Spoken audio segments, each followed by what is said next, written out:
இது 2வது படம். இங்கே உட்காந்து பார்த்து எங்களுக்காக டைம் எடுத்து நீங்கள் பார்த்துருக்கீங்க. ஸோ ரொம்ப ரொம்ப நன்றி.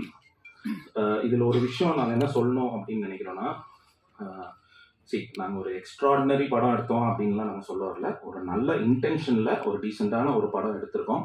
அது நாங்கள் இப்போ உங்கள் முன்னாடி வைக்கிறோம். ஸோ இதுக்கு மேலே நீங்கள் இதை பற்றி பேசுங்க.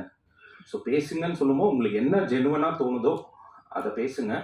பட் கண்டிப்பாக பேசிடுங்க, பேசாமல் மட்டும் இருக்காதீங்க. எங்களுக்கு வந்து ஒரு இண்டிபெண்டன்ட் ஃபிலிம். நீங்கள் எல்லாருமே பேசுனீங்கன்னா தான் அட்லீஸ்ட் நமக்கு ஒரு ட்ராக்ஷன் வரும், மக்கள் வருவாங்க இதுக்கு. So thank you so much.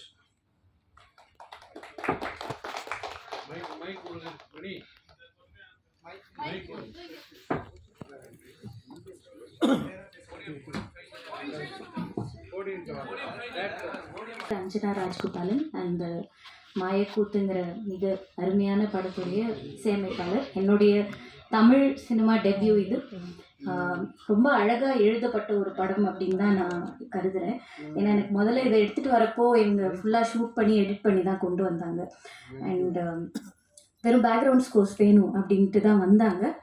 But என்னுடைய இன்புட்ஸ் அவங்க ரொம்ப கொலாபரேட்டிவாக எடுத்துக்கிட்டு நாங்கள் ஒவ்வொரு பாடலும் வந்து இதில் எப்படி ஒர்க் பண்ணோன்னா அந்த ஸ்டோரிக்கு ஏற்ற மாதிரி அதோடைய ஸ்ட்ரக்சர், அதோடைய ஃபார்மேட், அதனால தான் ஒவ்வொரு பாடலும் சவுண்ட்லேயும் சரி அதோடைய ஃபார்மேட்டும் சரி ரொம்ப டிஃப்ரெண்ட்டாக இருக்கும்.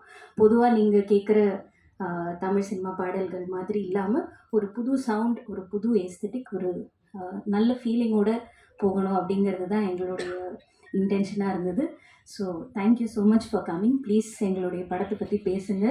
அண்ட் உங்களுடைய words will mean a lot to us. Thank you.